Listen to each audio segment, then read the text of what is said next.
And we're back with our money expert, Rubina Ahmed-Haq. Got a lot to talk to Rubina about this morning, but you want to sound off on what we were talking about off the top of the show when it comes to tipping flight attendants. Yeah, so I got this tip from a friend who is a flight attendant, and they said we really appreciate little gifts that just say thank you, especially during the holidays or during a busy time, which is right now. So I brought just little boxes of chocolate last time I went on a holiday with my family, and it was like we were in first class. They were coming around before they gave anyone else food. Sometimes you have to pay for food. In this case, nope. Anything you want off the menu. So when did you get it? I just gave it when I walked right in. You know when they greet you at the front? Yeah. And I had a little gift bag. I just had a bunch of chocolates that I bought. They're small. Yeah. Like 6 pieces of chocolate Gesture. in each. And I said, I just want to say thank you because it's the holidays and thank you for everything you guys do.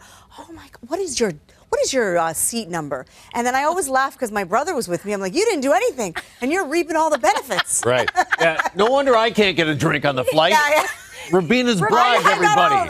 Yes. They got the grape leaves. Yeah. And she asked me, she goes, do you want something? I said, just water. And she brought me an entire liter of water. I said, what am I going to do with this bottle now? I've got this entire liter to deal with. But you know what? People just want to be appreciated. Yeah. I think that's all it is they want to be seen. Job. People that is true, but I think that this might be the most vital information we learn all week long here on TMS. Is that so? Okay, I want to talk about copper and copper prices because they have skyrocketed after the 50% tariff announced this week by Donald Trump. So let's talk about just these tariffs and how it might affect us here, the Canadian economy. So our copper market is huge, $15.1 billion in imports and exports. And it is a really essential metal that goes into many emerging technologies. It goes into appliances. And so it is something that we sell at a large amount. So it has a huge impact on us here if we're not able to capitalize, because we have a lot of copper, if we're not able to sell it to our neighbors. And in worldwide, if the prices are going up, it's going to be a boon for us. But we also have to keep in mind that we're still in negotiations with the U.S. and we don't know how that particular metal may be tariffed in the future. And we also have that date ahead of that one, right? Yeah, that could change the 50%. Well, we all have been experiencing this, right? Like every morning you wake up and there's a new announcement. It's hard to keep up. It's hard to understand who's affected by it. I think in the end, what we really need is we need a bona fide agreement with the United States as to what is going to be tariffed at what rate, so that if you're a copper producer, you know exactly what the future holds for you. Everybody just wants some certainty. Yes, I think that is the word, yeah. Along with those negotiations, we're also hearing about ongoing negotiations within our country between the provinces regarding breaking down barriers that prevent interprovincial trade.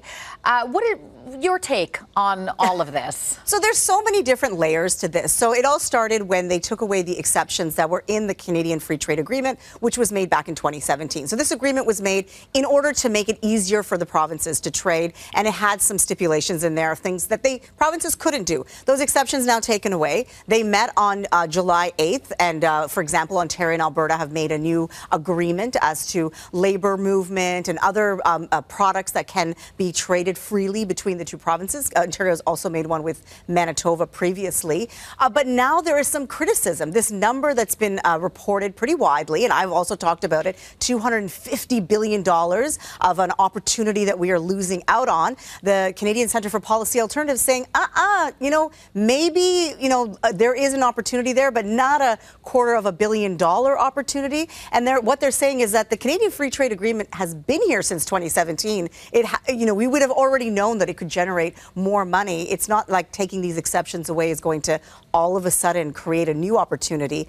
So just proceed with caution.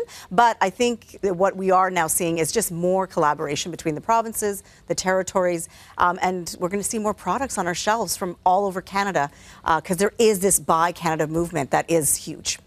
All right, you're going to see more Purdy's chocolate on stores' shelves. Yes, yeah. This is kind of an interesting story. Two tales of two chocolatiers, if you will. Purdy says the Buy Canadian movement has pushed them to sell their product outside their own stores for the first time in 100 years. Meanwhile, Rubina, we also learned that Canadian chocolate bar Jersey Milk, we learned this week, they've announced that they're going to be no more after a century. So why is one chocolate brand thriving, do you think, while the other one is folding? Well, Well, you know, it all comes down to consumer taste, and Purdy's is one company that people really recognize as being Canadian, and they're saying that they've actually seen a 25% increase in demand, and that's why you're seeing them now in some grocery stores. And so not the case for other chocolate makers, but it's really been all of a sudden Canadians are waking up to saying, you know, we see those beautiful stores in the malls and they sell in the bins. I want more of that. And they're saying, okay, well, we'll give you more of that. We'll give it to you even in the grocery stores. It just comes down to consumer choice and consumer taste. Okay. All right. We're going to have to leave it there. Thank you, Rubina. Thank you.